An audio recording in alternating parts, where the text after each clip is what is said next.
Bienvenue à toutes et à tous pour cette nouvelle exploration. Aujourd'hui, on se penche sur un nom peut-être un peu moins connu aujourd'hui, mais crucial pour les amateurs de littérature policière, Jacques Futrelle. Absolument. Un auteur américain, vraiment talentueux, mais dont la carrière et la vie ont été fauchées de manière tragique. Oui, par une des plus grandes catastrophes maritimes que l'on connaisse. Exactement. Et pourtant, il nous a laissé un personnage incroyable. C'est ça. L'objectif aujourd'hui, c'est donc de redécouvrir cet auteur, Jacques Futrelle, et surtout de plonger au cœur de sa création la plus célèbre, la plus singulière, le professeur Augustus SFX Van Dusen. Celui qu'on appelle la machine à penser. Précisément. Une plongée donc dans l'univers d'un détective vraiment hors norme, à une époque charnière, le début du XXe siècle. Une époque pleine de changements et une foi quasi absolue dans la science et la raison. Une foi que Van Dusen incarne. Peut-être même un peu trop. Ah oui, on va y revenir. Alors, commençons peut-être par l'homme, Jacques Futrelle. Il est né où et quand exactement? Alors, il est né le 9 avril 1875 dans le comté de Pike, en Géorgie, aux États-Unis. Et petit détail intéressant, il descendait de protestants français, des Huguenots. Ah d'accord. Et sa carrière? Il a d'abord été journaliste pour différents journaux, mais très vite, c'est l'écriture de fiction qui l'a attiré, surtout les nouvelles policières. Et il s'est montré très prolifique. Ah oui. Oui, entre 1905 et 1912, en gros, il a écrit énormément de nouvelles, beaucoup avec son fameux professeur Van Dusen. Il a commencé à se faire un nom, publié dans des grands magazines de l'époque, comme le Saturday Evening Post. Et il était marié, je crois? Tout à fait. Marié à Lily May Peel, qui était elle aussi écrivaine, sous le nom de May Futrelle. Donc, une carrière qui décolle bien, mais voilà, arrive 1912. Oui, l'année tragique. Après un séjour de plusieurs mois en Europe où il écrivait, le couple décide de rentrer aux États-Unis. Et pour le retour, ils choisissent un paquebot flambant neuf. Le Titanic, le fameux paquebot insubmersible. Ils embarquent à Southampton le 10 avril. Ils avaient une cabine de première classe, la C-123. Le voyage inaugural. C'est là que le destin bascule. C'est terrible, d'autant plus qu'il venait de fêter ses 37 ans le 9 avril, la veille du départ. Ah oui. Et sa femme, May, a raconté plus tard une anecdote assez glaçante. Il y avait eu une fête pour son anniversaire à Londres ce soir-là, et elle a dit que si Jacques avait trop bu, trop fait la fête, et qu'il n'avait pas pu se lever le lendemain matin, ils auraient raté le bateau. Et il serait en vie. C'est fou comme parfois ça tient à rien. Exactement, le fil du destin. Et donc, dans la nuit du 14 au 15 avril 1912, l'impensable arrive. Le choc avec l'iceberg. Voilà. Et Jacques Futrelle fait partie des victimes. Il disparaît dans le naufrage. Son corps n'a jamais été retrouvé, ou en tout cas identifié. Il avait seulement 37 ans. Si jeune. Il y a cette dernière photo de lui, non? Prise sur le pont. Oui, une photo prise par le père Francis Brown, un autre passager, peu après le départ. C'est assez émouvant de le voir là, quelques jours avant le drame. Et sa femme, May? Elle a survécu. Elle a réussi à monter dans un canot de sauvetage. Et après ça, elle a beaucoup fait pour que l'œuvre de son mari ne soit pas oubliée. Elle a supervisé la publication de recueils posthumes. C'est quand même un contraste saisissant.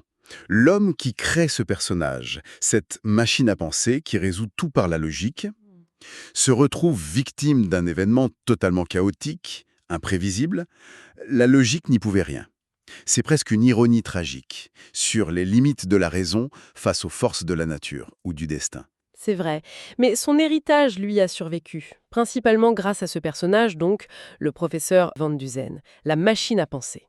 Oui, et c'est surtout dans les nouvelles qu'il brille. Futrelle a écrit quelques romans, Van Dusen fait une petite apparition dans l'un d'eux, The Chase of the Golden Plate, mais c'est vraiment le format court qui lui va bien. Pourquoi ça, d'ailleurs? Ça permet des démonstrations rapides, efficaces de son intelligence. Pas besoin de longs développements psychologiques. C'est direct, percutant. Paf, l'énigme, paf, la solution logique. Et ce surnom, la machine à penser. C'est pas banal quand même. D'où ça vient? Ah, ça vient d'une histoire fondatrice, racontée dans une des premières nouvelles. C'est presque une légende. Le professeur Van Dusen, qui est bardé de diplômes PhD, LLD, FRS, MD, enfin la totale, Le savant absolu, quoi. voilà. Il affirme lors d'une discussion que la logique pure peut résoudre absolument n'importe quel problème. C'est une sacrée affirmation. Carrément. Et pour le prouver, on le met au défi. On lui dit « Ok, prouvez-le, battait le champion du monde d'échecs, un maître russe, Tchaïkovski. Sauf que Van Dusen n'a jamais joué aux échecs de sa vie. Il ne connaît même pas les règles. le défi impossible par excellence alors. Alors, il demande qu'on lui explique les règles. Il s'enferme quelques heures, il analyse la structure logique du jeu, les combinaisons, tout ça. Et ensuite, il affronte le champion. Et il le bat. Incroyable. Le champion, Tchaïkovski, est complètement abasourdi. Et il lui lance cette phrase. Vous n'êtes pas un homme, vous êtes un cerveau, une machine à penser. C'est donc son adversaire qui le surnomme comme ça. Exactement. Et c'est un journaliste qui assiste à la scène, un certain Hutchinson Hatch. Qui deviendra son acolyte. Voilà, son chroniqueur, son Watson, en quelque sorte, c'est lui qui va populariser le surnom. Et cette histoire, elle dit tout du personnage. L'intellect pur, presque désincarné, qui maîtrise tout par la logique, sans expérience, sans intuition. Juste la raison pure. Et son physique, il est décrit comment? Parce que souvent ça en dit long. Ah oui, et là c'est très très particulier. Futrell insiste beaucoup là-dessus. C'est une petite silhouette étrange, presque enfantine. Il a un corps frêle, élancé mais voûté, comme si son corps avait du mal à contenir son cerveau, parce que sa tête, elle, est anormalement grosse, avec un front immense, haut, bombé. L'image classique de l'intellectuel mais poussée à l'extrême. Tout à fait. Et puis il y a ses cheveux, une masse épaisse de longs cheveux jaunes, en désordre, comme de la paille. Ça ajoute à l'aspect un peu bizarre. Et le reste du visage? Petit, pâle, visage flétri et rasé de près. Et surtout, les yeux. Ils sont bleu pâle, étroits, toujours plissés derrière d'épaisses lunettes. Et son regard est décrit comme irrité, comme si le monde extérieur l'agaçait en permanence. Pas très avenant comme description. Pas du tout. La bouche, une ligne droite, comme dénuée de lèvres. Même ses mains sont spéciales, minces et presque diaphanes, avec des doigts longs, souples et délicats. Le portrait est vraiment frappant. On a l'impression que toute son énergie est concentrée dans le cerveau, au détriment du corps. C'est pas un héros séduisant, c'est l'incarnation d'une faculté mentale. C'est exactement ça. Et son caractère va avec. Il est constamment irritable, impatient, il coupe la parole sèchement, il a un ton acerbe, il va droit au but, sans embâge. La politesse, les détours, très peu pour lui. Ah non, c'est une perte de temps. Tout ce qui n'est pas logique, précis, rationnel, ça semble l'hérisser. Il méprise l'imprécision. Sa fameuse phrase sur les échecs, une perversion éhontée des fonctions du cerveau, c'est typique. Pas parce que c'est pas logique, mais parce que c'est une application inutile de la logique. Voilà, c'est pas productif à ses yeux. Sa foi en la logique est absolue, c'est presque une religion. Il a des maximes qu'il répète sans arrêt. 2 et 2 font 4. Pas parfois, mais tout le temps. Où la logique résoudra n'importe quel problème. Et le fameux « rien n'est impossible ». Pour lui, l'univers est une mécanique logique. Il suffit de trouver la clé. Tout problème peut être réduit à une base arithmétique. Cette obsession le rend assez solitaire, non? Il vit reclus. Oui, dans son laboratoire.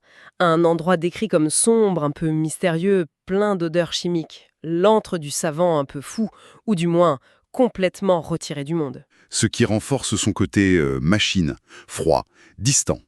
Oui, il peut paraître déshumanisé. Il analyse les drames humains avec une objectivité clinique. C'est ce qui fait sa force dans les enquêtes, mais on peut se demander si ça ne le limite pas parfois. Justement, cette logique pure, est-ce que ça suffit toujours? Il n'utilise jamais l'intuition, l'empathie, comme d'autres détectives? Chez Futrell, sa méthode triomphe toujours. C'est vraiment l'application implacable de la déduction. Logique, logique, logique, comme il dit. Il décompose tout en éléments simples, en faits bruts. Mais il utilise aussi l'imagination, vous disiez. Ça paraît contradictoire. Oui, mais pour lui, c'est une imagination scientifique. L'imagination est l'épine dorsale de l'esprit scientifique, dit-il. Ça lui sert à poser des hypothèses logiques là où il manque des faits. C'est une imagination au service de la raison, pour construire des ponts entre les indices. Et il refuse l'idée même d'impossible. C'est ça qui est frappant. C'est fondamental chez lui. Face à un mystère en chambre close, une disparition inexplicable, sa première réaction, c'est de dire « Ok, ce n'est pas impossible, donc il y a une explication logique ». Il postule que ça doit être explicable. Par exemple, l'histoire du bébé disparu dans la neige sans laisser de traces. Oui, Il dit « On rejette le fait apparent que le bébé s'est volatilisé ».